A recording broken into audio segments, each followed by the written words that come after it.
All right, with me, folks. A long time overdue, in my opinion. Lorena is in the house, and she is one of those creators that I'd been listening to a long, long time before I was interacting with you folks so regularly, being her theme park stuff and doing some different conversational things with different folks that are in our circles. But it's great to have you with us, lady. How you been?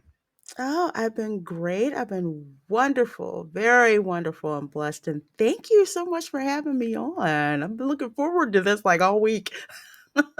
Oh, you're so sweet. No, you're just so busy too. Like, I mean, you've got like, I mean, by the way, I don't know who does the design. You can plug the person that does the design for your little TV guide layout of your streaming schedule and stuff. That is the best. It hits me in the nostalgia and the feels every time I see it.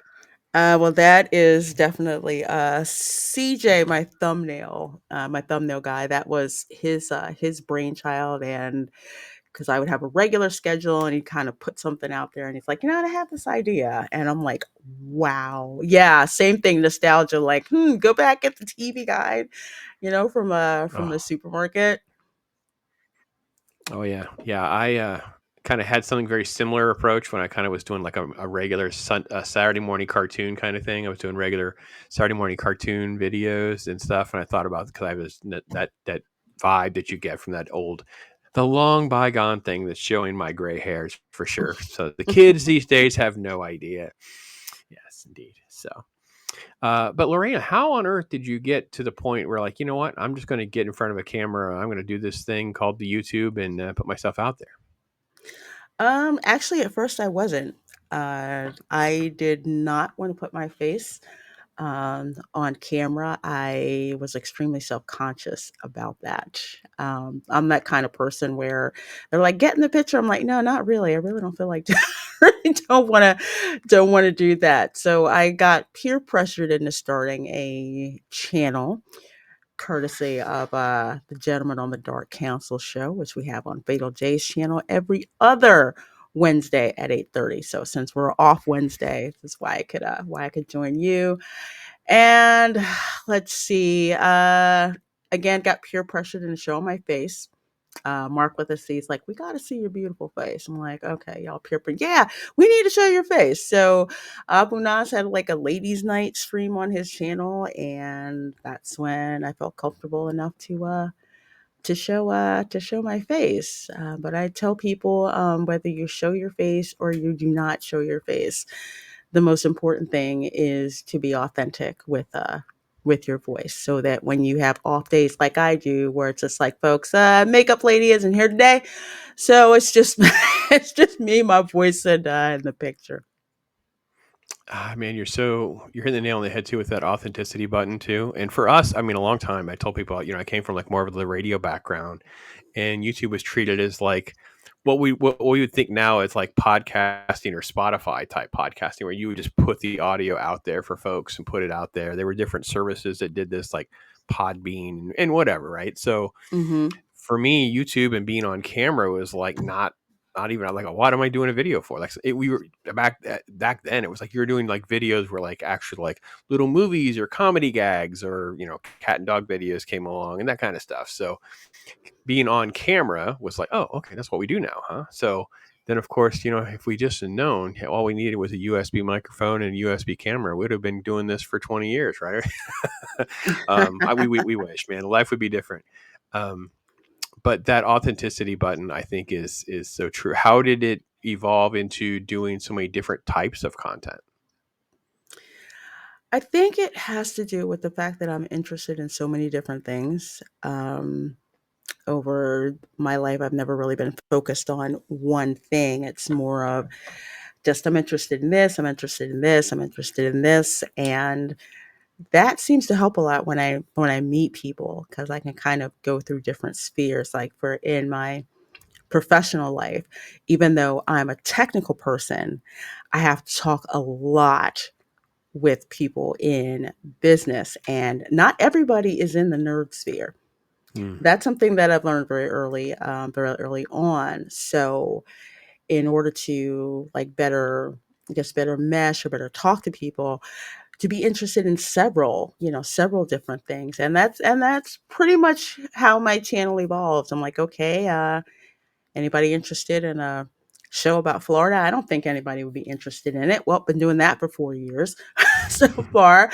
We have that show. Then I was like, I want to get into theme parks.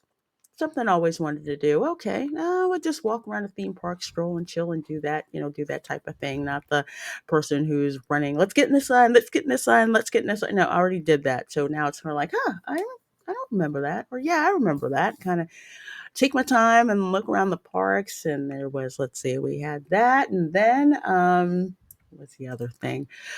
Then I'm like, you know what? I had a pop culture regular show, which was the lunch table, which I did with Fat Steven back in the day.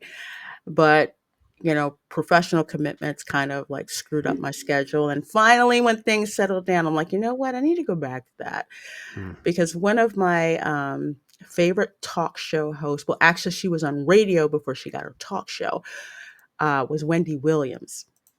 So I would listen to her on the radio station in Philly, and then she had like her own talk show, and she seemed to talk about a bunch of things, and just had like the biggest personality. So I that's what I like. I'm more like into the personality rather than the content sometimes because if you are that engaging no matter what kind of content you put out, if it's just, hey, I'm just into gaming or I'm into a bunch of different things, I'm following the person. So that's pretty much how my channel has evolved. It's all the stuff that I'm interested in, and you don't have to be interested in all of it, but I would love if you were interested in at least one part of it. Because my sister's like, I like the Florida show because when you do some of those shows, it just gets too geeky for me and I can't follow that type of stuff. But I can Well, the other your shows. watch parties have been exceedingly popular and successful for you. I mean, you hanging out and just talking about different moments and scenes, and I've been able to catch some of those even live, and they're just a complete blast. So, I mean, those have to Oh, be a huge pleasure for you to be able to engage with people, and then also just share something sort of like in real time the way you do. yeah, that was I can't even remember how that happened. Uh I was just like, you know what? I just want to watch a movie with some of my friends.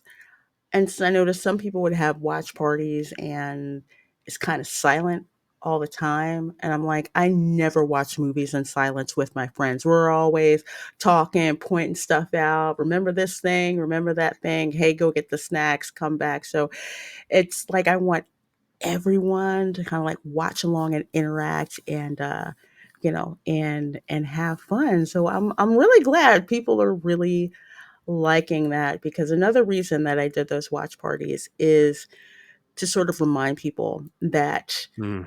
pop culture wasn't always in this, like, say, black hole that we're trying to escape out of.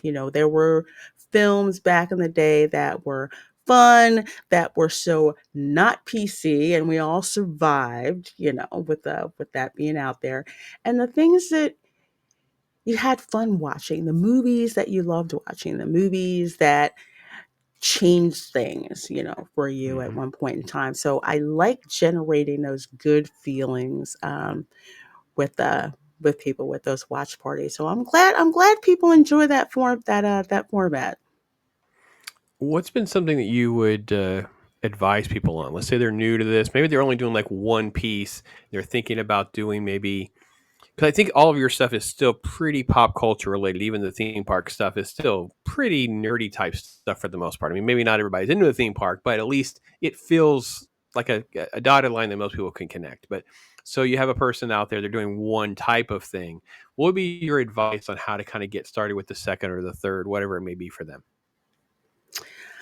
That's a very good question. I would say whatever piques their interest, whatever kind of says, you know what, I keep going over here and I keep looking at that. Maybe I should be interested in looking at that type of thing. A case in point, Mm. something recently, because one of the things that I did, and I kind of advise people to do this too, just surf through YouTube. honestly, and see what all kinds of people are doing, from, the person who films their cats doing stupid things to, the guy, the amateur, weatherman, or the person who's doing reactions to Americans doing stuff that they don't understand because they're British, but they like watching it.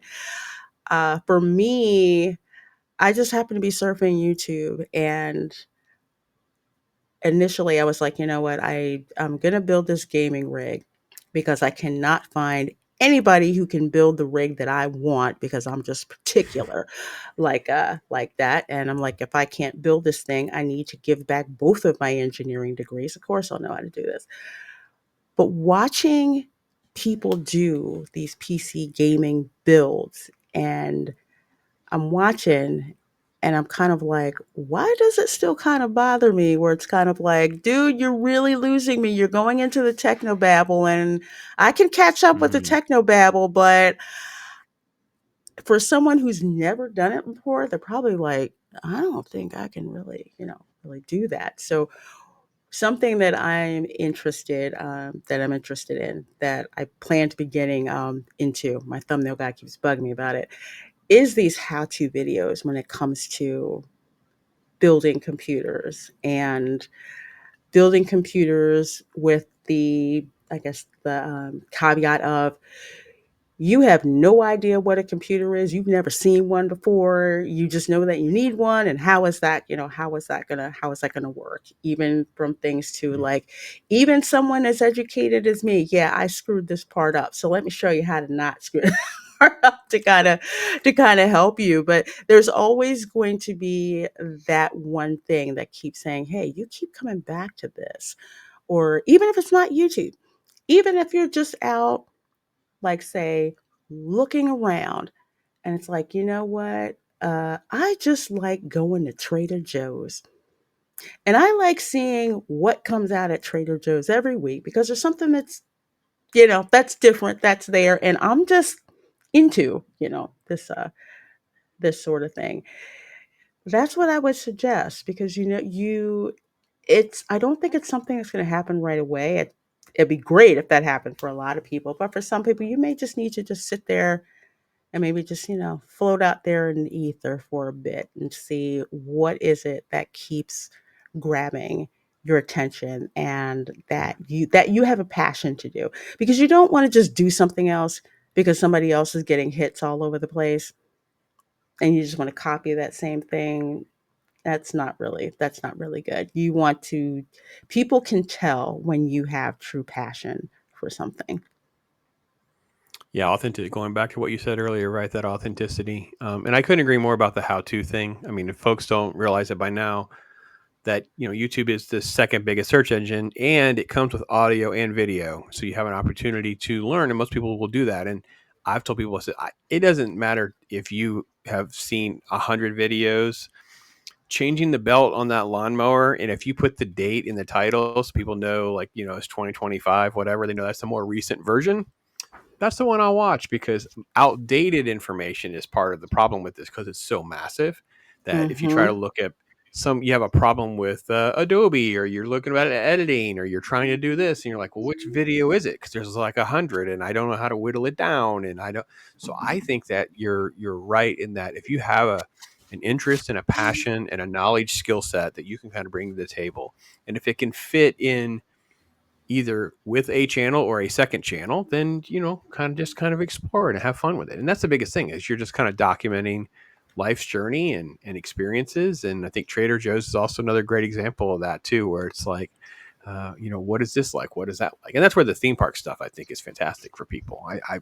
I still enjoy, from a nostalgic, reminiscing kind of standpoint for me, but there's other people who are using it as exploratory, right? Because they're from overseas or something, or they've never been to Universal before, so they kind Mhm. of want to know what certain things to look out for. And I think that's where you've had a lot. You get a lot of that, I think.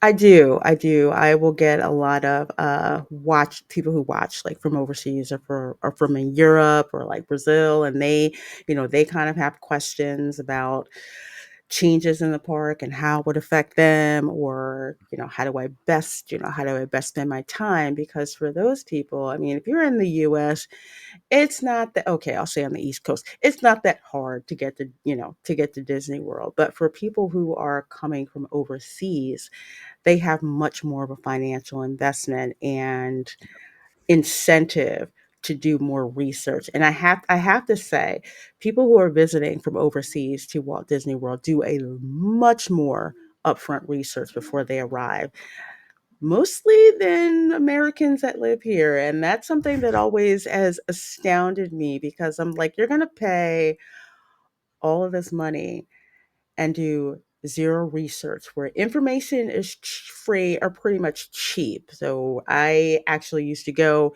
get the unofficial guide from the bookstore way back in the day. I'm dating myself.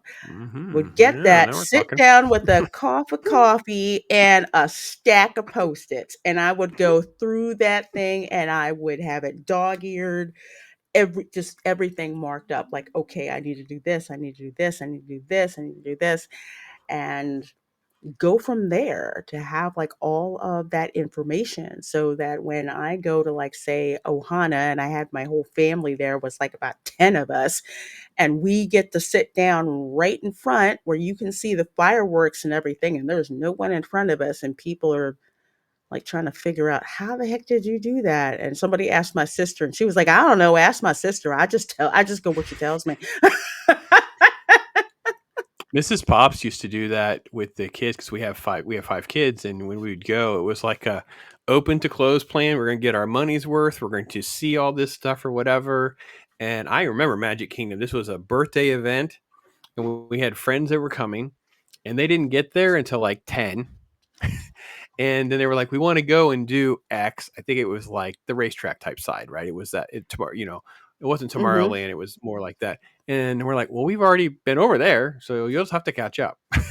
Like, she's already checked off a couple things. We're gonna circle back to Tomorrowland later because that's where the firework, good view of the castle. She has. I don't understand. I got to be honest. I don't understand, folks, why you'd want to spend that much money and time and energy and not have some sort of game plan. Maybe not meticulous. If you're not a meticulous person, you like flying by seat of your pants, that's fine. But you're talking about hundreds of dollars and the stress and the anxiety and lines and everything. I'm like, you should be watching a channel like hers to kind of get some of the inside scoops. In my opinion, I don't know. Oh, That's your strategy too. it's funny, because how I started doing that, or let's say how I became a theme park control freak, is because when I was a kid, and my grandparents, both sets of my grandparents lived in Florida, so we just happened to luck out, be blessed that when we were visiting set of the grandparents, that we could, if we had the money, make a side trip down to Disney. Well, it wasn't planned at all. We would get there around 12 noon. This was back in the day where you could actually get there that late and do more than two attractions. And we'd be there Yeah. until midnight. And no one had a plan. They were just wandering around aimlessly. And I happened to pick up a map and look and start reading, and I'm like, okay, well, why don't we go here, why don't we go here, well, this is next to this one, this is next to this one, to the point where the family's like, oh, okay, well, we'll just ask you where we're going to go. But it's like we had no plan, running around like chickens with their heads cut off, and we're just exhausted by the time that we were done, and just riding that sea of people onto the monorail. I'm like, there has got to be a better way to do Yeah. this. So when I started to actually be able to go to the parks on my own, like starting like with college, and from there, I'm like, there's information that's out there. You can actually go to Disney's website and get all of the show times and all of this information. I'm just like, this makes your life so much easier. But let's face it, planning it's not exactly sexy. It's No, really not. but I mean, I tell you what, folks, just the idea of these are the kind of restaurants you can eat at. Here's where the bathrooms are, so your kids don't have to go and you're in a 2 hour Mhm. line, but you're only 10 people from the front. This kid's, so anyway, what is because you're doing like a lot of the holiday stuff right now. One of my favorite Yes. times of the year was to go during the festival because it goes, obviously from the Halloween stuff into Christmas stuff pretty quickly. But at Christmas time, we used to go to what was called the hotel hop. We would actually go over and visit all the hotels, then actually go in a theme park, just visit all the hotels, all the decorations, take pictures, Mhm. gingerbread house, chocolate carousel, all this stuff, right? And ultimately, it become this huge thing with like friends and friends of friends and church family. And next thing you know, there was like we're like a whole bus of people, and they're moving around, right? We just told people this is what we're doing. So, is that still a thing? Like a lot of people still bouncing around, seeing all the different hotels because these things are massively decorated across the properties. Yes, I know, I am, like, I used to do that same thing, but the part of the attraction of the parks at the holidays at Christmas time is seeing how all of the hotels are decorated, but differently based on the theme. So I want to say a couple of weeks ago, we did like a hop around Magic Kingdom. So it's like we stopped at the Contemporary and we looked at the decorations of the Contemporary, went outside to look at the tree that was there. We didn't get to stop at the Polynesian, but we did go to the Grand Floridian to see their Mm, how did you? that was together and how the gingerbread house there was different from the 2D Mary Blair style gingerbread house at the Contemporary. We even went over to the Beach Club Mhm. to see Beach and their Yacht Club. Yep. tree. Yeah, the beach and the yacht club. So we had to go see the gingerbread carousel, then hopped over to the boardwalk to see their decorations and Mhm. their little gingerbread house. I'm gonna call it little because it is kind of little compared to the other ones. But yeah, there are people who still do that, and We had it all mapped out. We had it all mapped out. We'd meet at Disney Springs. We would bus over. We had a place. I think we usually start at Fort Wilderness because it was like kind of you had to take a boat to move around towards the Contemporary. And then once you're at the Contemporary, you could ride the monorail track. And then, of course, the Beach Yacht Club, which is the boardwalk, which you can eat and relax, catch up. And then you can walk over to the Dolphin and stuff where their stuff is. And Santa shows up. And so, yeah, hmm this is a massive thing. It's really still really cool to do. I love the fact that Universal has sort of exploded in popularity over the last couple of years for a lot of reasons, but obviously the Harry Potter stuff, and now we're seeing the transitioning into the epic part and some of the other different things. A lot more interest for sure. Are they embracing a lot more Christmassy stuff than they used to? Because it seemed like we got a little bit with some Grinchy type stuff and maybe some of their parades, but it still didn't seem like next level. Like we lost the big, what was the Osborne light show thing that used to be? And Yes, it that used to got be at yeah. the Disney Studios. Yes. Yeah, so hmm that was an open opportunity for Universal to kind of like next level, and they didn't really take that, in my opinion. So, what are your thoughts on where we're at with some of the other parks and some of the other companies trying to compete better?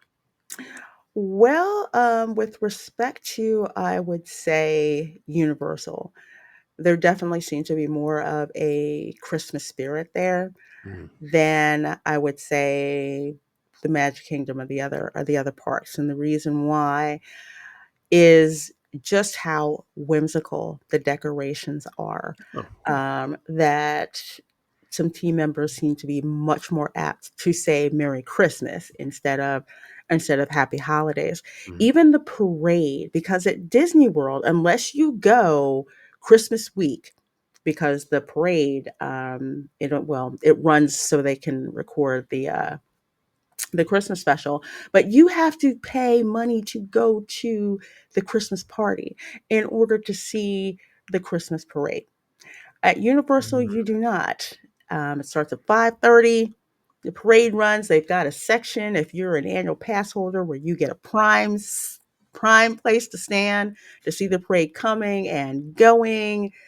It just has this, like this traditional spirit Mhm. of Christmas with all of the decorations and everything that's there. They've got the tribute store, which is amazing every year and even more amazing this year with decorations all in there. Um, of course, over at, well, actually both in the Wizarding World of Harry Potter, because Christmas is always in every single Mhm. novel and in every single movie.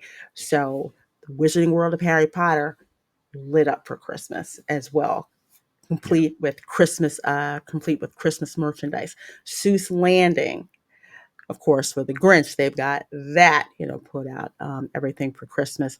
The resorts are also swagged out for Christmas, and also the Coconut Club, which is the red and green Coconut Club for Christmas. They've also got that decorated for the holidays as well, Lots like of a lots of stuff. I ski know lodge. you recently threw that Harry Potter stuff showcasing some of the cool stuff there, so that was really good to see, folks. Make sure you check that out. So I know you mentioned your grandparents. How old school can we go with like Disney and Universal history here? How old? I mean, how long ago are we talking? Can we like go like? Oh, Did you ever see like 20,000 Leagues Under the Sea at Magic Kingdom? I did. I think right before they got rid of it. Yeah, For some reason, I miss it. n- as a family, I think we never really got the chance to go on. We did once, but I want to say I only saw 20,000 Leagues Under the Sea. Again, I'm dating myself because my father made a Super 8 recording of when he went with my grandparents. They went, I think, 1970. No, was that 71? I think it was 71 that they went When because it I have opened, zero yeah. memory of that. Yeah, like when it opened. So I'm like, what's that under the sea attraction? We've never gone on it, like ever. For some reason, we never did. Probably because we didn't get a chance to go because my family can't plan anything. So I think it wasn't until I was in college that I actually got to go on that. When you go down into Mhm. the sub and you Yep, sit there and you've got like your own porthole and it yep. looks fake, but you don't care Because because you're the like, this script is is from so the good. '70s, so it would have been made in the '60s. Like it's Yeah. just, yeah, yeah. Yeah, so that's pretty old school reference for folks out there that and I have a friend that I guess I don't know how to explain the connectivity to when they dismantled all of that and took it away. He had access to the graveyard. He was part of the team, I guess, that took the portholes out because they made pins out of some of the portholes. You could get pins that have pieces of the porthole in them and that kind of thing. Anyway, I have Mhm. actual seaweed from that ride. It's always been it's an orange roll of plastic seaweed from that ride, and I've always thought to myself, Oh. I wish there was still a Nautilus on display somewhere. Like they have these displays where you could take photos and stuff, and I wish there was a little more embracing of that kind of thing. Universal's just as bad, right? Because I can go all the way back to we were there like when it first opened when nothing worked, and you could just keep going back because nothing ever worked. I mean, I've told people about the great summer of Universal where you would go, and whether it be Kong, Earthquake, and Jaws. I don't think there was a fourth one that didn't work, but those were the three for sure. You weren't getting through the Mhm. day without something breaking, and they would just basically be like, "All right, go up front, get your pass to come back," and you would just get another pass to come back again, and that's all we did all summer long. We were broke college kids going to Universal like every few weeks to enjoy that. So, yeah, just wanted to try. I wanted to try to date you at least a little bit. I mean, that's not too old Oh, school. well, Yeah, I remember when Universal, yeah, again, you had it right when hardly anything was working. And when they had to stop do you remember the Ghostbusters stunt show? yeah, yeah. The show, yeah, absolutely. Mhm. Yeah, that's when I I found loved out it. what a technical rehearsal was. Oh yeah, some of the shows, man. They I will say this about Universal though, when they first opened, they had all sorts of crazy shows. They had all sorts of like I want to say ad libbing, but it was very freewheeling. Like it was kind of like just stage show stuff and audience participation stuff was off the chain. I mean, I love Mhm. the audience participation. The Hitchcock stuff. Oh, it was the love. Oh, Oh, love that that stuff. It was was so amazing. absolutely spectacular stuff. I mean, there was a sound effects show. They were teaching about how sound effects work and Foley stages and stuff. And I had friend we would try to get picked so we could do the stuff because we were into that. So like I had a friend. It was like the famous Murder She Wrote one, and they had it, and it was like a squeak. You had to do all the sound effects with them walking, whatever. And he was like perfectly in tune with the walking, and the Mhm. door. And it was like everyone was in awe, and I'm like, well, this is what we do. We're those nerds. Like we're in our heaven here. So all right, yeah, I love it. Yeah, Lorena's goes old school. So there's no lapse in her knowledge base. She can go all that way back. She can go all the way back. That's good enough, folks. Let me tell you what, you will not miss a beat. You have a question right there. That's the way to go right there. So that's good. That's good, lady. That's awesome. That's Thank awesome. you. Yeah, I love it. I miss it a lot, and I think Mrs. Pops when I miss getting away to it we live pretty far, so driving there and back, the expense of staying down there and all that, we don't really miss that part. But it was a regular part of our life for so long that it's we don't get to go now because we do live pretty far from it. But yeah, we'll see. We'll be back again. We get really emotional when we go now. It's really special now, and we know all the ins and outs, like you said. Even though they change things, because you know how it works, it's not hard to kind of catch yourself up with a little bit of that planning and kind of have like a great return on your day. So yeah, looking forward to going again for sure. So I have to find a Oh, way to meet up with good. you. It'd be fun to get the Yes, Lorena treatment. That'd be incredible. absolutely. Man, people, can you guys imagine Pops and Lorena going around Universal Studios? And maybe even when Loki comes, oh, maybe we'll break your channel. We'll break your Yeah, channel. I Have miss the Loki and shark. Pops on with Lorena going around and doing stuff together. Oh my God, the shenanigans will be afoot. Mm-hmm. Mrs. Potts might even accidentally end up on camera. They won't even know what to do with themselves. Oh my gosh. Um, let's just kind of get a little more into because the thing I talked to you about before we started, but I definitely will be really open with folks too, is the thing I've always respected too is someone who's very open about their faith and you're just right out there. And you were posting scriptures every single day at one point. And it just it's warming my heart. And uh, how is it to navigate our culture right now with our belief systems on our sleeve? How is it for you? Because at times I feel like I'm biting a chunk of my tongue off. I'm trying not to seem like the prude in the room. I'm it is I always kind of describe it as a push pull. It's like a push pull where you're wanting to kind of say or you don't want to say. You're just like, I don't know. I speak a little bit to that whole process for you of managing it in the middle of what I consider like this massive culture war, and really a nerd culture war and a social culture war, all of it. That is an excellent question. My faith is very important to me.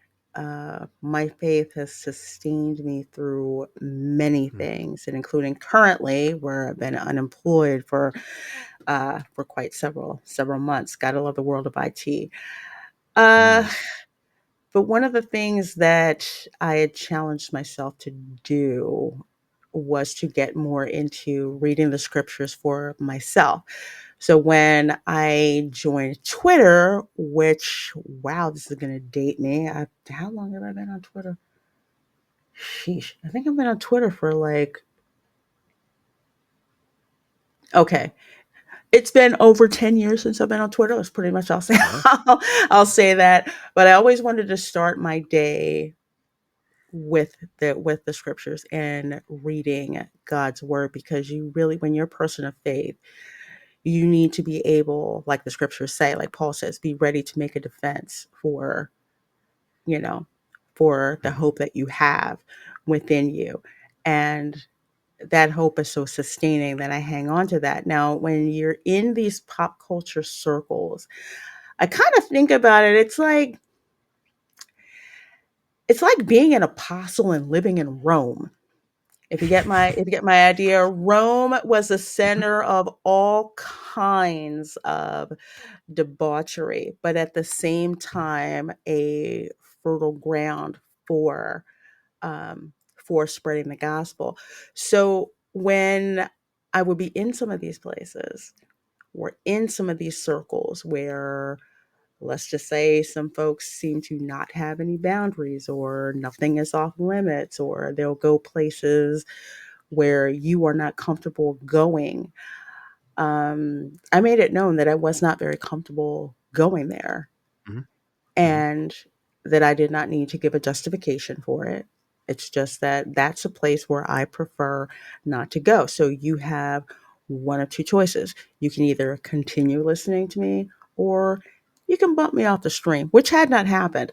But that's pretty much how it is. It is sometimes very grating when you see, we'll say, channels who do not have that much of a filter, who go out there and don't seem to, well, let's put it this way. Let's say their belief system is different from yours. It is very hard to see that and to see the masses of people who will go towards that.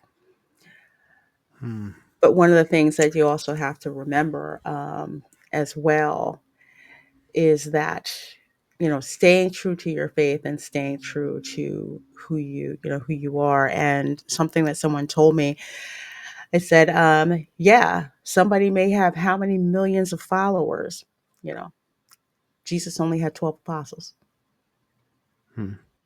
It's like, kind of Yeah, keep that in mind.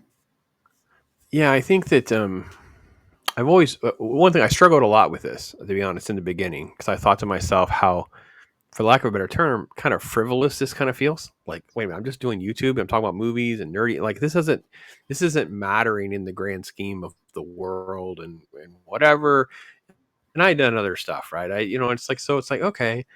And I just realized that the one thing that is constant is what you said. It's like Rome is a great example, because Rome is also this great place of activity and commerce and people of all walks of life. And YouTube has like been that for us. Like, we have these opportunities to just hang out and get to know wonderful people. I don't care if they share our beliefs or not. We get to know them and befriend them. And then they can lean on us if they get to those places that's pretty, like, the world's going to serve you up some pretty dark times. I mean, you're talking about going through some unemployment right now, and I'm sure you're not alone with some folks that are out there listening to us. And it's like, it can be rough. It can be real rough. And sometimes, if you don't have faith or have something to lean on, it's like, okay, now what? And maybe at least if you put yourself out there and people know who you are as a standard bearer or whatever, then at least you have a chance to be there for them and minister to them and encourage them in the right ways and give them something that is greater than all this sort of like fleeting stuff. Because at the end of the day,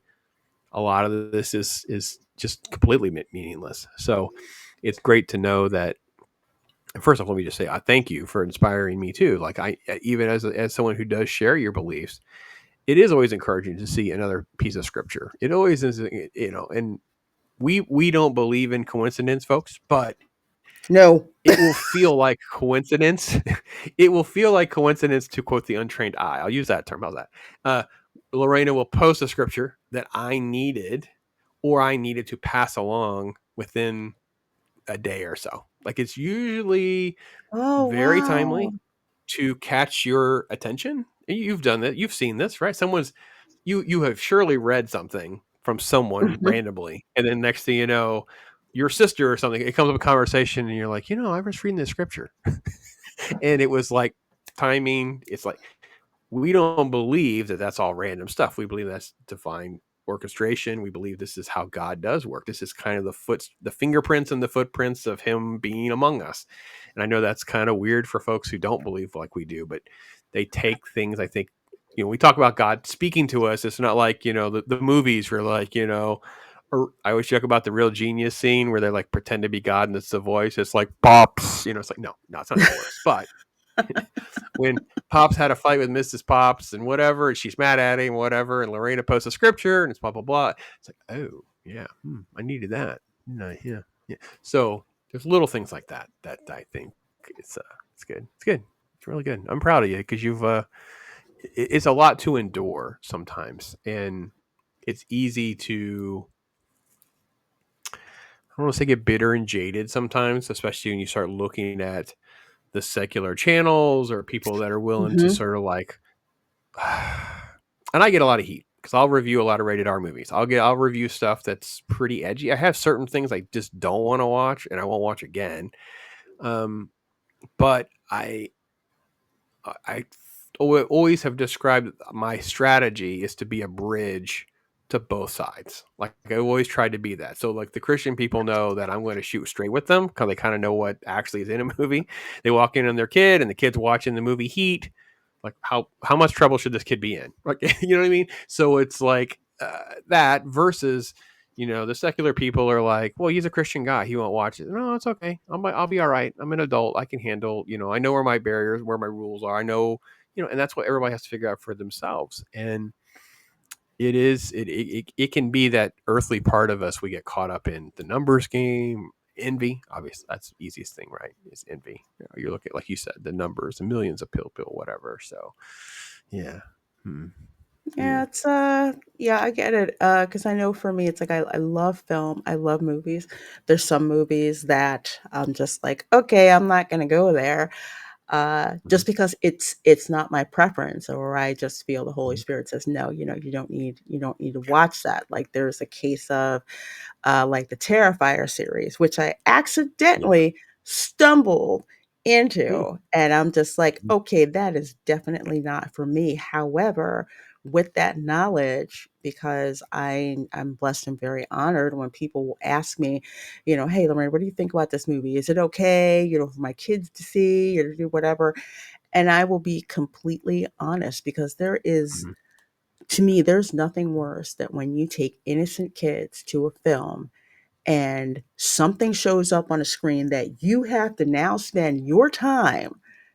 explaining to them when you should not have to, Yeah. have to explain that type of thing, to them. And that's one of the, I guess, one of the reasons why I did get into the pop culture war. And I really do have to thank, and again, it's not a coincidence, definitely divine movement, where I read a book by Andrew Breitbart. I used to listen to him Mhm. when he was alive, and there was this book he wrote called Righteous Indignation.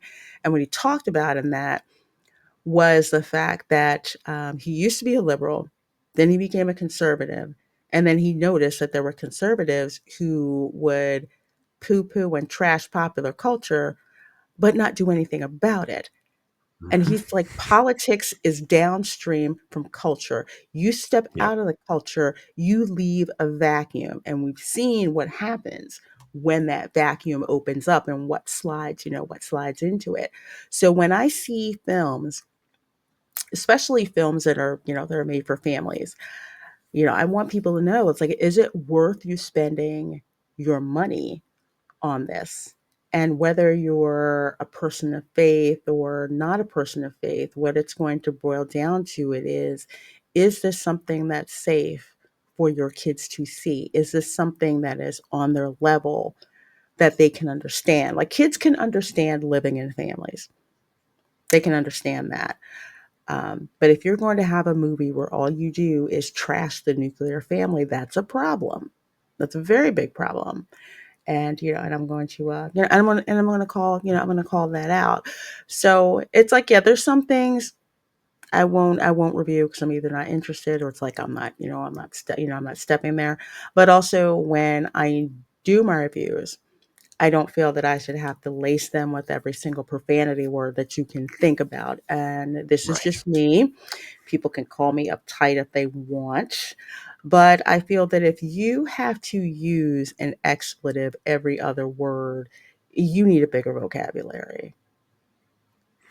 Yeah, I think that you can create a brand that is an honest broker, trying to stand up for an integrity, trying to be, as I said, I talk about PG-13 because I wouldn't want kids to come in the room watching one of my videos and they're in trouble for it. Mhm. That's my strategy. Like my strategy is, even if I was talking about that rated R movie, they're getting a legit review, an honest review, and they're not someone throwing out expletives and talking about, body parts and whatever scenes and stuff in a profane and graphic way that would be inappropriate. That's my strategy, right? Mhm. I also don't want to just make mountains out of molehills. I'm interested about your thoughts on Disney too, because I know I would fight with folks over like the scale. Like not everything's created equal.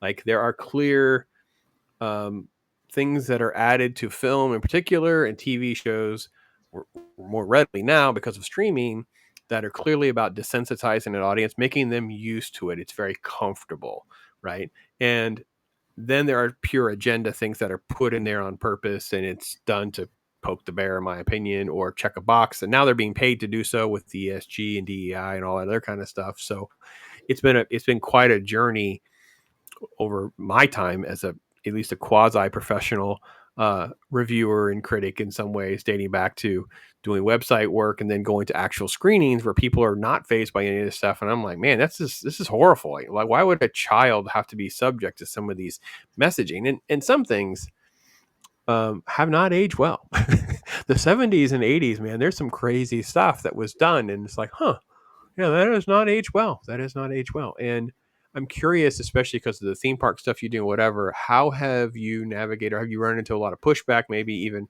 because of like, I want to say the Disney brand, but they surely, at least we can admit, have been tainted by some of that stuff. I'm not sure that it's fair to throw the baby out with the bathwater like they're the only ones, but they're the ones that took some of the bigger hits because they were at the top of the mountain. Absolutely. I would say because, they're again, like you said, they're at the top of the mountain. For the longest time, not so much recently, they were the gold standard when it comes to theme parks, when it comes to quote unquote family entertainment. So they had a Mhm. gold standard there that was going, that was happening. But when they decided to venture into this realm of activist entertainment, as I do not like using the word woke, I think it's been misused, overused, and it's pretty much a pejorative right now. So whenever I hear the word woke, I just kind of, tune out if I don't want to deal with it, or if I want to engage, say what you're actually talking about is activist entertainment. Mhm. That's what's going on. There's some kind of agenda that they're trying to push rather than entertaining the masses according to the gold standard that they held themselves to. And Mhm. Disney has gone all in on that. Um, I don't really see the brakes stopping, and it takes a while to slow down, a locomotive. But I haven't seen the slowdown yet. But when you talk about there's, beloved attractions that can be enjoyed by everyone, taken away, when you have entertainment that now makes you feel empathy for the villain when that was never used to be the case at all. And I've actually run into that with a certain video game actually that I've been playing. I love Disney Dreamlight Valley, but one of the things that gets on my nerves is they bring a villain in and the first thing they want you to do is to feel empathy for them and say that they're worthy of a second chance. I'm like, no, I don't think so. So I really don't like that. Um, but that's what Disney is doing. And it is costing them, whether they want to admit it or not. They're skirting around admitting it, tap dancing around admitting it. But the slowdown is there. And it's no longer the entertainment brand that you can sit your kids in front of and they'll be safe. I mean, granted, you can't be there to watch everything that they're doing, but for the most part, you could put your kids in front of it, and what's safe. Like the Disney Channel, I would say was safe up until about 2010. Now, I would say the first couple of years, it's sad, but it's true. My sister will call me because she has three young kids. My nieces and nephew. When she literally has to call me and say, should the kids watch X, Y, and Z on Disney Plus? And 9 times out of 10, I Mm. will say no.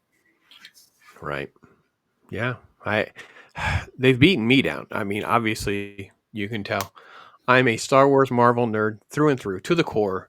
I would bleed it if I could. It's so bad. And I'm already at the point where I'm very apathetic. That's the worst customer you can possibly have, where I'm just sort of like riding it out. Because I know people are really upset. I did do some videos from time to time where I'll do like an update or whatever, and people are like, "Oh, well, well, this stuff is in the works for years. Like Captain America is going to come out soon, and and I have been bagging on that since the get go. The idea that it went to Sam Wilson as Cap and not the Bucky story arc, and they don't. Well, first off, we've thrown all the actual stories out of the window. We're just doing stuff now, Mhm. and I'm like, well, this stuff has got to run its course. You know what I mean? It was in development this whole time, so we're not even close to changing course. Like Thunderbolts is just another villain Suicide Squad knockoff with a bunch of people that are unlikable. It's not gonna get you where you guys are. It's not gonna turn the ship. And animation and some of this stuff that you were talking about, which is more child driven, right?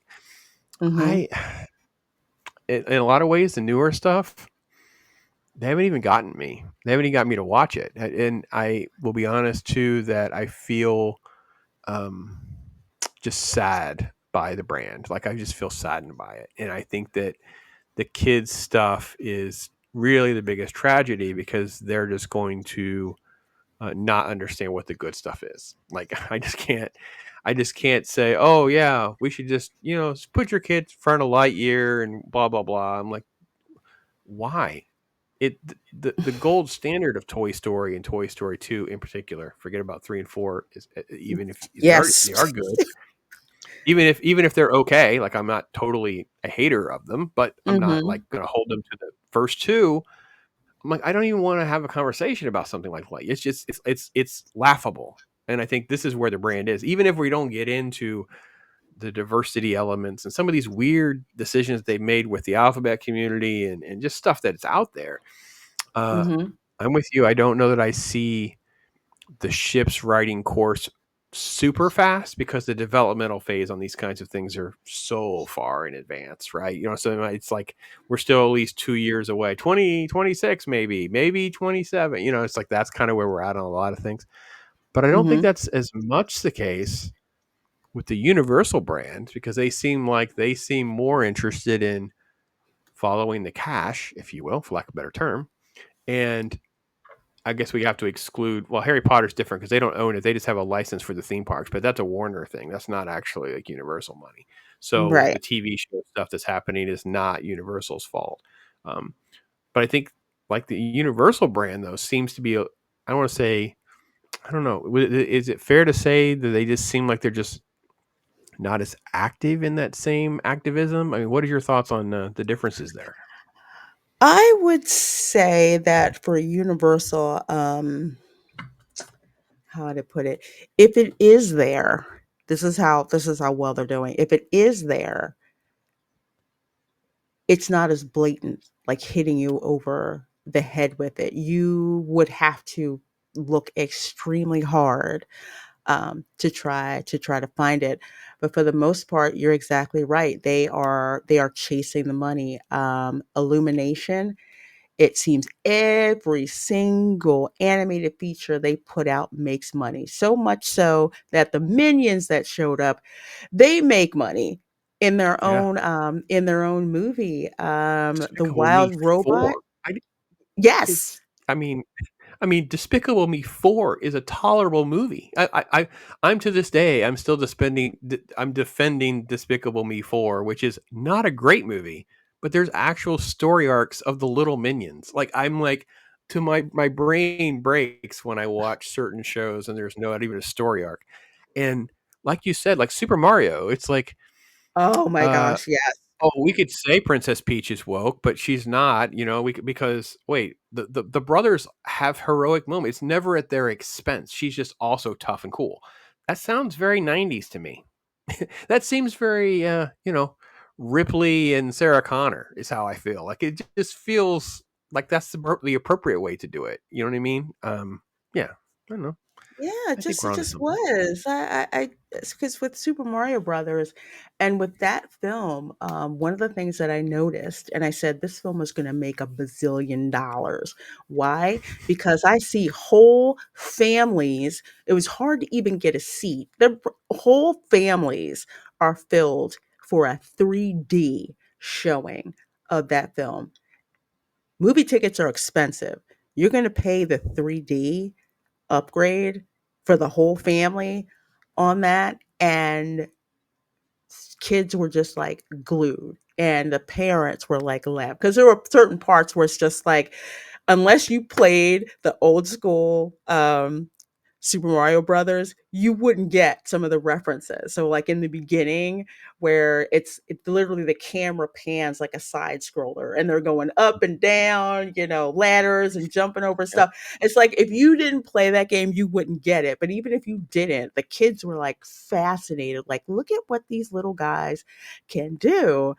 And with this whole movie, basically, it was no matter how small you are, you can be a hero and family Mhm. matters. And at the end, that was just like the best feeling that you could have watching that. So Universal knows their audience, and they're not trying to lose uh, that audience. So much so to the point where Disney no longer has the animation crown anymore.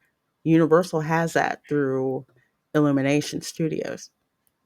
Yeah, it's been a good run for them. I'm happy for them too. And I like the fact that Disney has done better. I mean, Inside Out 2 was better. I don't think it hold the candle to the first movie, and it wasn't nearly as grating as I thought it could be, and I also don't think it's nearly as good as people think it is. But it's at least it's okay. So Yeah, they had a come to ah, Jesus meeting before that before that I film bet they was did. completed. Yeah, I'm interested to see where we're going to be over the next year. Like, stuff that's coming. So I didn't even know about Moana 2. That's how unplugged I've gotten. Like, it just dropped, and I'm like, Oh. oh, really? That's now? And then I heard the backstory of the whole TV show debacle. Oh, we'll make it a feature. I'm like, oh, no wonder everybody. And the best part about reviewers, I want your take on this too, because I'm so old. That I believe I had a 5-star system growing up. Like if a 5-star movie was the elite movie, it's the movie that everyone's going to talk about 20 years from now. Like it's very rare to have one of these things, right? Most excellent movies are like the 4-star movies. And we started doing half stars because we felt bad because we didn't know how to put things. And then of course IMDb came along and made 10-point things, and now Rotten Tomatoes has made it just a joke because it's about how many percent of people gave it a 60 or better. It's not even you could have 100% of people like it at a 60, but only half. I don't know. It's just it's weird. So with that said, I end up in these avenues where I'm watching shows and I'm watching movies, and I'm trying to gauge where things are, and I'm like, I want to hold things up to the standard, this historical standard, right? It seems like everyone today wants to throw a 9 or a 10 on something. And it's just so weird. I Mm. don't, you know what I mean? Like a 90, everyone goes to Rotten Tomatoes, it's got a 92%. Well, that only means 92% of people said it's a 6 or greater. It doesn't mean it's a 9, but everyone wants to throw these scores around. And it's a very strange thing because I feel like 2024 has not been real good to us for movies. If you really look at like the things that have come out, as far as like, are we going to be talking about these movies 10 years from now? Like I said, like everyone's going to put Deadpool and Wolverine on their top list. Let's just be honest, right? Whether they like it or not, it's just the most fun. It's Yeah. a big blockbuster movie. Okay, is it the top 5 of films in the MCU for you? I don't have it close to my top 5. And Uh, it's, fun, um, maybe it fun. We'll see how it it is in a year, but yeah, but it's like it's nowhere near the level of Captain America and the Winter nope. Soldier, Iron Guardians of the Man, Galaxy, the first Guardians Iron of the Man. Galaxy, Yeah, just keep going because it just gets that movie. Avengers, First Endgame, oh, Avenger. Infinity War, Uh-huh. Yeah, I know. It yeah. doesn't even make the top. I mean, sorry, it gets out of my 10 really fast because to break people's brains at home and heard me rant about this, I should probably do a whole video just on why the end of this movie is terrible. They literally rip off the end of the Guardians of the Galaxy when they hold hands. Remember the Guardians of the Galaxy survived the Power Stone because they're holding hands, Mhm. and Yeah. well, and it's Wade and Logan holding hands at the end of I'm like, it's just so it's a fun movie, and that is all it is. There is so little to it. 2024 doesn't offer a lot. There's not a lot of great films. And I wanted your take. I'm trying to transition over to Wicked because I wanted your take on what we were talking about a minute ago with some of the activism and Wicked and how you feel Mhm. about it. Because I actually, Mrs. Pops loves musicals and stuff, and she hadn't even seen Wicked, but she told me the story, and it didn't click. Um, but I wanted your take on Wicked and what your thoughts are on that. Well, Wicked, the only reason that I knew about Wicked is because Camera Girl, my daughter, is a theater nerd from birth. And I'm not downplaying that hardly at all. For her birthday, I took her to New York City to see Wicked on Mhm. Broadway when she was 8 because she loved the music. She was like, "What?" I'm like, "What do you want to do for your birthday?" "I want to go see Wicked." Okay, all right, fine. So we went and we saw the musical. I could have cared less about it because I don't like musicals unless somebody dies. So I like Phantom of the Opera. I like Chicago. I like Dr. Jekyll and Mr. Hyde. I like Les Miserables. That's my type of musical to watch. Um, so I don't remember much of the musical except for Defying Gravity because it was near time for intermission. So I only remember the second half of it.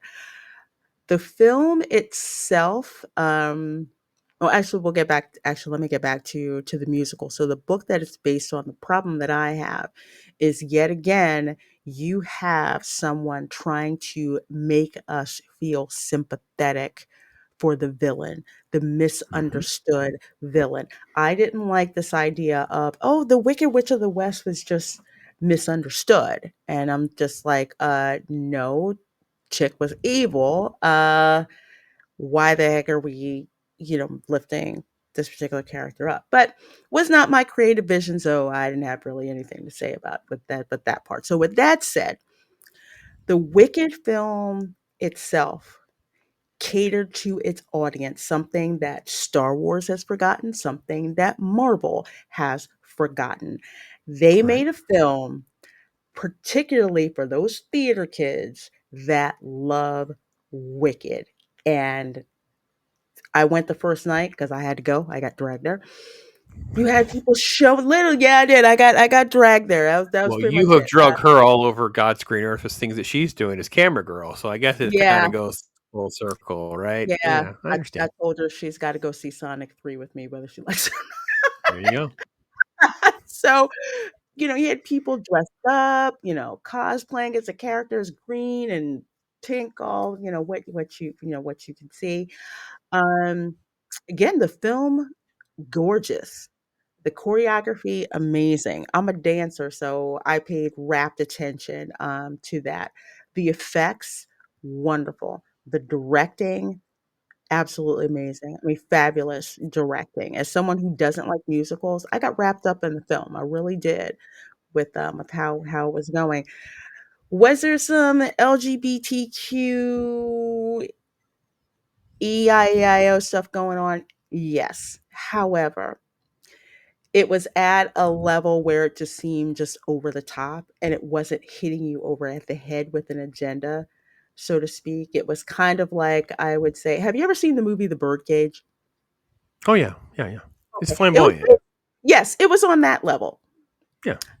So that's pretty much what it was. So I'm like, it's not, it wasn't the we're gonna shove an LGBTQ, agenda into your face. It was more like, that scene in Miss Congeniality where Michael Caine and he was just like, yeah, well, you just know. He just played along with it because someone thought he was Yeah, gay. I know that they've tried to make a thing about some of the objections to the alphabet stuff, and I don't hear that at all. Like, them saying that there is objection is what I hear. I don't see I'm not seeing and hearing objection from that point of view. Like, there's some flamboyance and there's some character stuff, but it's just like, okay, that's just in the movie. That's not no one I don't think anyone was upset about that. I don't feel No, like that was the issue.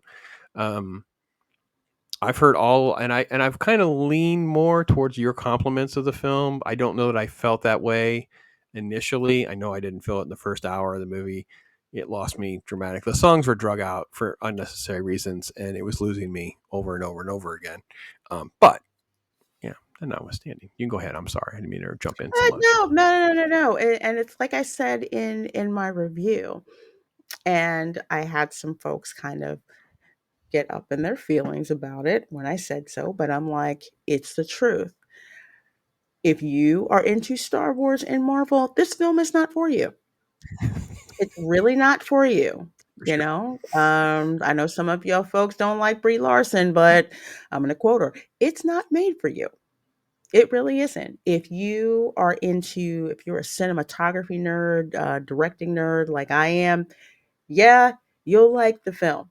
Story wise, the pacing, I didn't have a problem with it. It actually worked very well. The costuming, wonderful. All of the performances, although I like Cynthia Erivo singing, but she really was too old to be playing a school student. I'm just saying. But if I suspend disbelief, all the actors worked together extremely, extremely well. So it's like it was a very good film overall.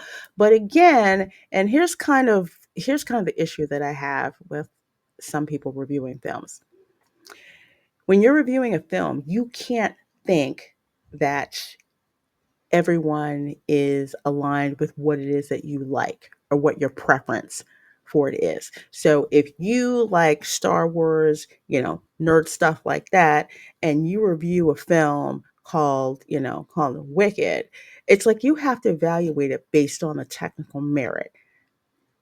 You really do. So if you're going to be upset with it because it's not Marvel or it's not Star Wars, that's just too bad. That's not it. That's like dragging a theater person to see Star Wars. No, it's probably Yeah. not going to be made for them. And they're not really going to like it unless there's something else that's in there that they can latch onto. The world of films is more than just the sci-fi genre. It's more than just the fantasy genre. There's many genres that are out there.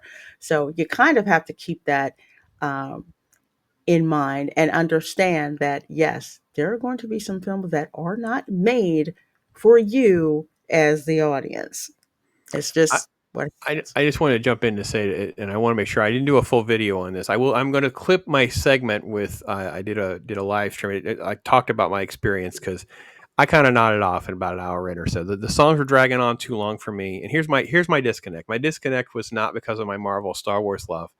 It's because I'm a fan of Wizard of Oz. I have not seen the musical. I didn't know what I was getting myself into. Okay, yeah, I forgot Okay, to say. I think I yeah. said So that to if people. I I think think I I think that did. this is the key thing is this is a wicked. It's a prequel to Wizard of Oz, and if you don't have frame of reference on that whole villain sympathy story, it can drive your brain hurt. It can make you hurt. The Maleficent thing was like I remember go back into my Maleficent response. I Oh, remember thinking to myself, I oh literally my told god. someone, well, it's a good movie, and I hate it.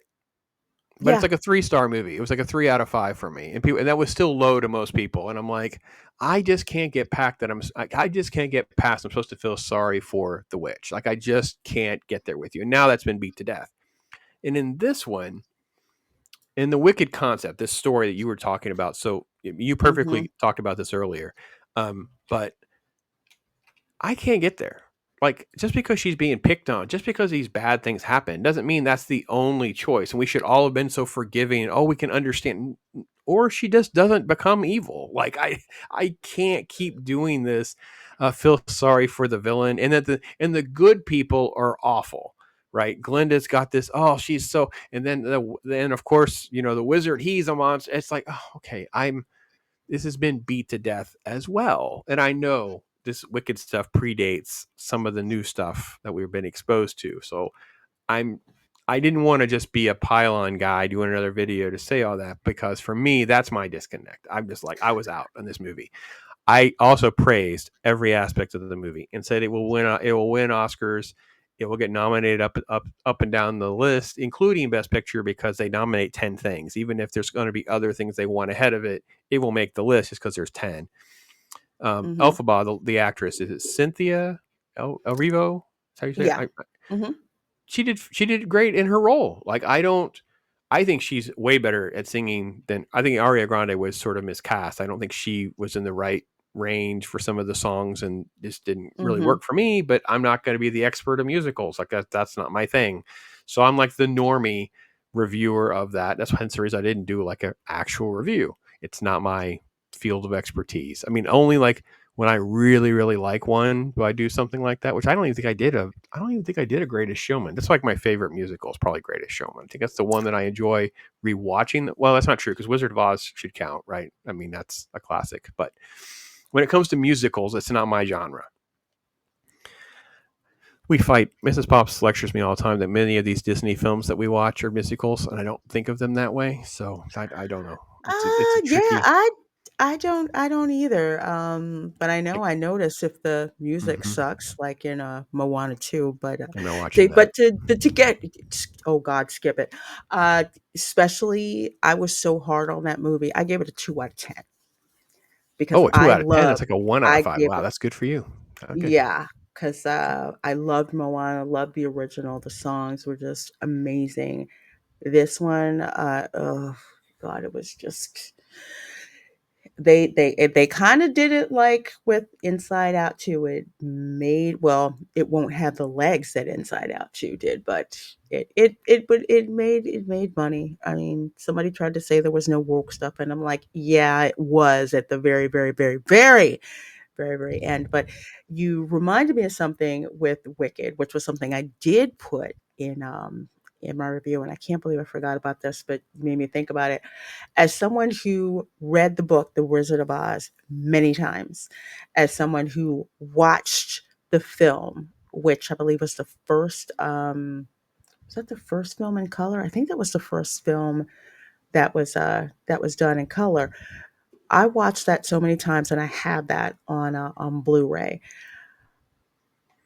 It really irritates me to see Elphaba as, oh, she's the victim, and Glinda all of a sudden is this vapid, narcissistic, Mhm. just that really irritates me. And that's something that I put in my review. I said, if you like the original Wizard of Oz, you will not like this movie.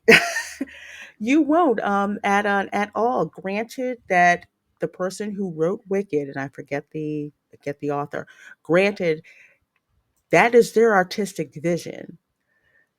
You as the audience have a choice. You can either buy into that vision or tap out of it and not see it. Myself personally, if I didn't have camera girl dragging me, and she knows my objection to it, but they just love the songs. But at least she knows that. Where I'm like, do you understand what they're doing, right? And she was like, yeah, yeah, I get it, I get it, I get it. Uh, Steven Schwartz is a great songwriter and composer. I mean, he is legendary. Like, so the fact that the songs are great and the music is great, and Steven Schwartz, like that part, I went into Wicked mm-hmm, knowing, oh well, Steven Schwartz is he's the guy behind Broadway. I get all of that part of it. The story issue, the person that's standing on the shoulders of great Wizard of Oz and trying to shoehorn in a prequel story to rewrite everything. I literally feel the same way I feel about Kenobi. I feel the same way. You're trying to shoehorn mm-hmm. changes that don't need to be there. Like I don't. That's not what I wanted to see at all. Like I don't know. It wasn't a fall from grace story, which is what I wanted. But anyway, we'll get off Wicked because I know we're a Yeah, little long I on did time, and too. I have to let you. All right, so we're having Christmas time. We're having a good time. You have great videos. You've been doing watch you. So I wanted to ask, what is your favorite Christmas movie? Oh. Or do you have a go-to three or no more than three? You whittle down to at least three. Okay, well, definitely Die Hard. Oh my gosh, Die Hard is a My girl Christmas right there. movie. Fight Yeah. me on that. No, how could it Um, not? We'll pause for a sec. How could it not be? I mean, the argument is it came out in the summer, and if it wasn't at Christmas, which is just the silliest argument ever, blah blah blah. It's completely. It's a Christmas party on Christmas Eve. It's Christmas music, Christmas references. I mean, it's just completely insane. There are other ones you can argue, but go ahead. Die Hard number one. Go ahead. yeah, Die Hard, number one. Number two, Muppet Christmas Carol. It's the anniversary of that, either today or tomorrow. Love that movie. Yeah, I love that one, Muppet Christmas Carol. And the third one, National Lampoon's Christmas Vacation. Yes. Yes. I I'm not love those surprised, but if three. I was surprised, I'd be like, I'd wake up tomorrow with my head sewn to the carpet. I wouldn't be more surprised than I am right And now. I I am love right now. the best. Yeah, live and breathe Christopher. You have a watch party coming up on that, I think, in a Yes, day or I two, right? Yes. do. Yes, I do on Yes. Saturday. Oh, I love that movie. I just that's a movie. I know that movie inside and out. So you're old enough to remember when that came out in the theaters, and I always talk about this. I've never found one. If anyone ever sees, I just want. I mean, there was Hot Topic, I believe, back then was Spencer Gifts, those kinds of things. It had these big glass windows on both sides of the door in the malls, and they had a Clark hanging upside down, wrapped in all those lights. It was like a mannequin thing, and it was one of the coolest decorations, the coolest marketing things. Oh, just gold. I blown away that movie. Oh, I loved it so much. So good choices. So Thank you. uh, favorite. I must say I was going to go pie, but that's just like not really a Christmas thing. It's a Thanksgiving thing, I guess. But favorite dessert for Christmas? Oh man, that's a good one. I have so darn many. Um, There's Wow. something that's Wait. only Christmas, like all not like for instance, the ladies. I'm not a big fudge eater, but they make fudge for Christmas. They don't make fudge any other time of the year. Mhm. Something like that, maybe. I want to say these past couple of Christmases, I've been really, really lazy. Like I just go out and make like key lime pie. But I'm not going to hold it against you. if I have the time, my favorite dessert on Christmas to make would be Black Forest cake. Oh, wait, no. Wait. Back that up. I'm in the South. Red velvet cake, Ooh, actually. yeah, that's good, Yep. rich stuff right there. Hmm. Hmm.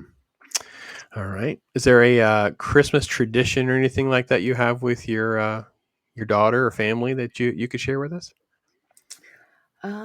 Christmas tradition besides we eat a lot of food. That doesn't Um, count. That doesn't count. Eating a lot doesn't. By the way, Christmas vacation. I'm representing. oh Oh, man, I I love really that. represent. I This love is that. the dad. You tell me everything I know about exterior air illumination, Jared. This is my. We usually like to talk about what we're thankful for. I know people do that during Thanksgiving, but Mhm. especially when we get together and like to talk about what we're thankful for. We do like to watch a lot of movies. We do like to play a lot of video games. But we definitely love to watch a Charlie Brown Christmas Oh yeah.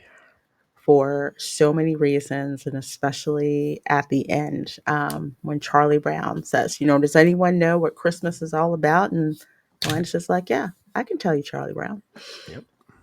And Fantastic. we have to watch that because it's so easy, especially now. And I fault myself for this too. You can get so caught up in all the lights and all the decorations and all the trappings and all the stuff and forget exactly what the reason is for this season, which is the birth of Jesus Christ, which is one of the reasons why I love and I don't like kind of how they've tried to, where they basically denied the deity of or divinity of Jesus Christ is the candlelight processional.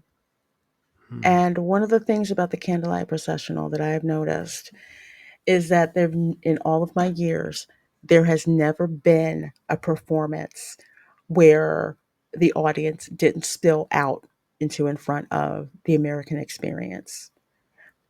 There is something about the candlelight processional that no matter how they try or how Disney tries to secularize it, all of those people together worshiping together, and especially when you have certain narrators who will make a bold statement of faith when they are there, because they have a couple of minutes at the end to address the crowd when that happens. It just brings back to what the true meaning of the season is.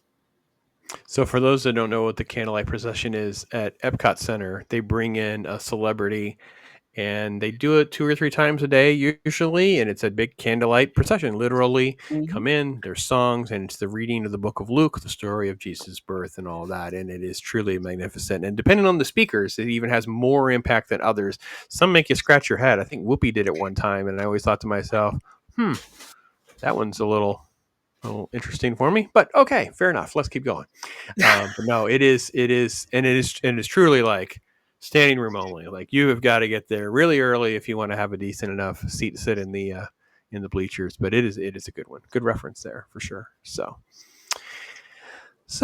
you will probably be wrapping up my what's your story type conversations for 2024. But one of the things I like to do during this year was throw it to my guest and let you guys ask me a question or two if you want before we close out our talk. Oh my goodness. I know. She didn't know that was.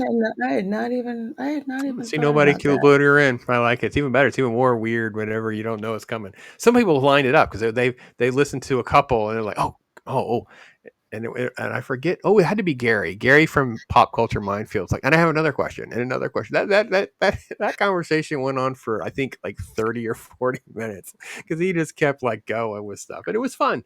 It was a great time. So Ah, well, yeah, I have a question. let's go, girl. I Bring it. have a question.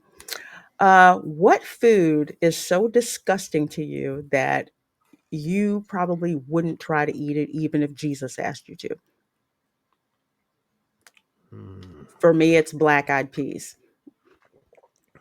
Well, I am a super picky eater, and I've tried just about everything. So I'm trying to think of something I wouldn't eat that I've never tried, and it would just probably be something very like a raw, like we go to another country and it's like brains or something. It would be something very exotic from another country where I'm like the description of it would be I'm not because I don't eat anything without knowing what it is. I have a lot of allergies and stuff, but I'm super picky now. Like I wouldn't eat if my life depended. I mean, I'm like, I guess I'm going to die. I'm going to be so desperate to eat like caviar. I thought caviar was one of the most disgusting things ever. I had, like, oh dear lord, like what is wrong with you people? Like this is not only like how much good food you can have for the price. Like, Mm-hmm.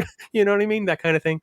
But then I had like duck liver pate. I'm like, oh, that's actually pretty tasty. That's not too bad. Like I don't know why that's good, but that's okay. Like you know what I mean?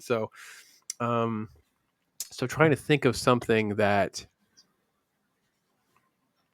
because I don't eat most foods just most foods I don't eat. It's like oh, I've tried it. I'm pretty good about trying to spend like she even had me trying like I even again she would do so she'll do these things where she'll like yeah but I tried it differently. It's a Brussels sprout. It still tastes like dirt. I put them on the ground so we wouldn't eat these things. And you guys dug them up and put them in butter and think I'm supposed to like them. It's not funny. It's not cool. Stop doing that. I'm not eating that. So things like that keep happening to me, Lorena, where they like, oh yeah, but you see, cauliflower like this. I'm like, no, still like nothing. Tastes like nothing. Like they were putting kale in like my smoothies because I wouldn't taste it. And I'm like, just put more of Oh. the flavored stuff in there. So it just tastes. It's a texture issue, I think, more than it is the flavor. It's a texture issue because there's not much flavor to kale. It's a texture issue, but oh, kind of a long-winded dancing around me with being a picky eater. And so the long and short of Mhm. that nonsense. So yeah, good. Oh, it's been fun hanging out with you, lady. We should even wish we could get our schedules to line more often. This would be kind of fun. Oh, thank you. Yeah, I've Yeah, enjoyed it. yeah. So yeah, folks, all of this stuff will be in the description as usual. Make sure you check out what jam-packed schedule, folks. I mean, literally, there's something for everyone nearly every day. She's got all sorts of watch parties and going to theme parks and anything like that. So, is there a before we close? Is there a moment or something that's ever happened in this YouTube space that you just I don't want to say something really memorable you could share? It could be funny. It could just be like, I can't believe this actually happened, or you met some certain type of person, or something like that. Huh. Um, hmm. Trying to think of something because there's all kinds of weird stuff that's like That's for sure. that's That's a that's like whole happened. show. Um, oh, I remember this moment. This is so funny. So I want to say it's maybe at least about maybe 2 years ago. I was doing a stream and I really hadn't been doing theme park streams for very long. And I'm talking about it. And who should show up in the chat but the official account for Universal Orlando?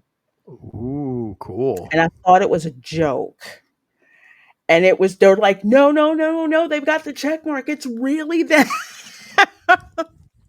And that just like threw me for a loop because I'm like, I'm this little tiny channel and they decide to like drop in, and it wasn't the first time that they do it. They've sometimes I've been in the parks and they've dropped in the Mhm. chat. I know there's folks over there that watch my streams, but that was really that was really cool. And also, when people will come into my stream and they'll say, I have been having a really hard time lately, but I got to turn on your stream and I've just been laughing and just enjoying myself nonstop. And to hear that makes me feel really good because when you have the holidays come up, the holidays can bring up really bad memories for some people. They may be Sure. estranged from family or friends,